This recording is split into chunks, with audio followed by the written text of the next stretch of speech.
Salam jumpa kembali. Hari ini kita akan coba bahas lebih dalam ya satu materi dari situs Word of Faith Ministries Indonesia. Judulnya tentang pengetahuan dasar dalam peperangan rohani. Ini semacam ya panduan lah ya buat orang percaya soal apa saja syaratnya kalau mau terlibat dalam peperangan rohani versi mereka. Betul, jadi fokusnya ke persiapan dan tindakan yang dianggap perlu.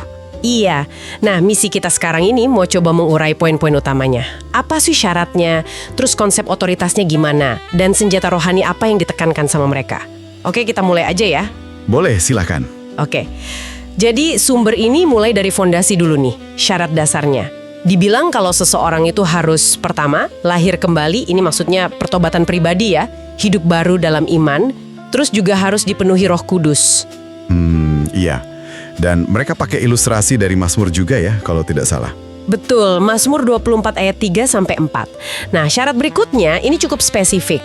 Dibaptis air harus dengan cara penyelaman. Oke, jadi metodenya ditekankan ya, diselam. Iya, lalu ada lagi baptisan Roh Kudus. Ini katanya penting supaya bisa menjalankan karunia-karunia rohani. Nah, ini juga menarik. Karunia rohani ini kan luas ya. Iya. Sumber ini merujuk kemana? Ke Kisah Para Rasul sama 1 Korintus pasal 12 kalau nggak salah. Terus ada lagi nih yang menarik. Sebelum berperang, ada persiapan khusus. Oh iya, apa aja tuh? Harus uji diri dulu, terus ngaku dosa, bertobat. Dan terakhir, ini yang sering kita dengar, pakai seluruh perlengkapan senjata Tuhan. YHW ya sebutannya di sini. Itu dari Efesus 6, dan katanya ini harus didoakan secara aktif. Wah, lengkap ya persiapannya. Jadi kelihatan banget penekanannya di tindakan yang sangat konkret dan spesifik. Bukan cuma soal status rohani yang pasif gitu aja ya. Iya, kayak ada langkah-langkahnya gitu. Betul. Ada prosedurnya. Dan ini terkait erat nih sama konsep berikutnya yang juga penting banget di materi ini. Otoritas orang percaya. Nah, itu dia, otoritas orang percaya. Jadi setelah syaratnya terpenuhi, instruksinya gimana? Katanya berdiri di atas otoritas orang percaya. Caranya? Caranya itu dengan menyatakan atau mendeklarasikan ayat-ayat Alkitab dengan suara lantang. Oh, jadi diucapkan gitu ya. Ada contoh ayatnya nggak? Ada. Misalnya 2 Korintus 5:21, ini tentang status kita yang dibenarkan oleh Yahweh. Terus ada Yesaya 54:17 yang bilang senjata lawan nggak akan berhasil. Menarik. Jadi status dibenarkan itu dianggap sebagai dasar otoritas ya, bukan cuma soal pengampunan dosa. Tepat.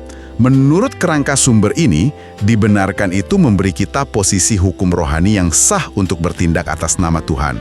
Jadi kayak punya mandat gitu.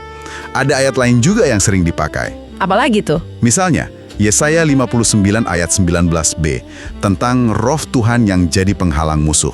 Terus 1 Samuel 17:47, kalau peperangan itu milik Tuhan. Lalu Yeremia 51:20, jadi gada perang Tuhan.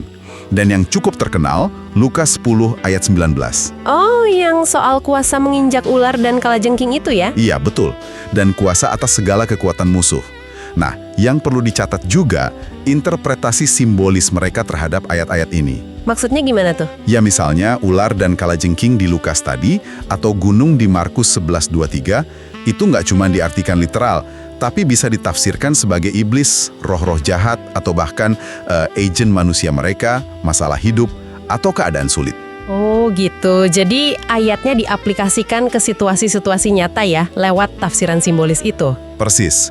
Itu jadi kerangka mereka untuk menerapkan ayat-ayat ini secara praktis dalam apa yang mereka sebut peperangan rohani sehari-hari. Oke, paham. Nah, sekarang kita masuk ke bagian yang menurut saya paling krusial nih, senjatanya. Apa senjata utama menurut Word of Faith Ministries Indonesia ini? Nah, ini dia. Senjata utamanya adalah kata-kata. Kata-kata yang diucapkan dengan iman. Kata-kata ya, bukan doa biasa aja. Lebih dari itu, tampaknya. Mereka mengutip 2 Korintus 10 ayat 4 yang bilang, senjata kita itu punya kekuatan ilahi untuk meruntuhkan benteng. Bahkan diurai kata Yunaninya, dunata, dari dunamis. Dunamis, wah itu kan akar kata dinamit ya? Betul sekali. Jadi mereka menafsirkannya bahwa kata-kata yang penuh iman itu punya daya ledak, punya kekuatan yang dahsyat gitu. Amsal 18 ayat 21, hidup dan mati dikuasai lidah, Terus yang sangat tegas dari Markus 11 ayat 23 sampai 24. Yang mana tuh? Yang bilang, apa saja yang kamu katakan, jadilah kepadamu. Itu kutipan langsung yang sering banget ditekankan. Intinya, apa yang kamu ucapkan dengan iman, itu yang akan terjadi. Jadi ucapan itu kayak punya kuasa kreatif sendiri ya? Bukan cuma sekedar permohonan. Bisa dibilang begitu dalam perspektif sumber ini. Deklarasi verbal itu jadi pusatnya. Keyakinannya kuat bahwa kata-kata beriman itu punya daya untuk mewujudkan apa yang diucapkan. Ini sejalan dengan prinsip hidup dengan iman, bukan dengan penglihatan, seperti di 2 Korintus 5 ayat 7. Menarik. Nah, ada satu lagi nih. Mereka juga menyinggung pentingnya doa yang akurat dan terstruktur. Kenapa harus akurat dan terstruktur? Karena ada keyakinan kalau iblis itu legalis. Maksudnya, iblis dianggap hanya bisa beroperasi kalau ada celah hukum secara rohani. Jadi, doa itu harus presisi, harus tepat untuk menutup celah itu dan menegakkan otoritas kita. Wah, detail banget ya pandangannya. Jadi kalau kita rangkum nih, apa intinya buat pendengar? Intinya, menurut pandangan Word of Faith Ministries Indonesia ini, kalau mau terlibat dalam peperangan rohani, itu butuh persiapan rohani yang spesifik, langkah demi langkah, dan tindakan yang nyata. Dan kuncinya ada di pemahaman dan penggunaan otoritas ya, terutama lewat deklarasi firman Tuhan secara lisan. Betul, kata-kata yang diucapkan dengan iman itu jadi senjata utamanya. Ini pendekatan yang sangat aktif dan verbal terhadap iman dan kehidupan rohani. Oke, sangat jelas ya gambarannya. Nah, ini mungkin bisa jadi bahan refleksi nih buat Anda yang mendengarkan. Bagaimana konsep kuasa perkataan yang begitu kuat ini seperti yang digambarkan sumber tadi, kira-kira selaras atau mungkin justru terasa berbeda ya dengan pemahaman dan pengalaman iman Anda dalam keseharian. Di mana titik temunya atau mungkin di mana perbedaannya terasa paling signifikan buat Anda? Sesuatu untuk direnungkan mungkin. Pertanyaan yang bagus sekali untuk direnungkan. Terima kasih sudah menyimak pembahasan kita kali ini. Sampai jumpa di kesempatan berikutnya.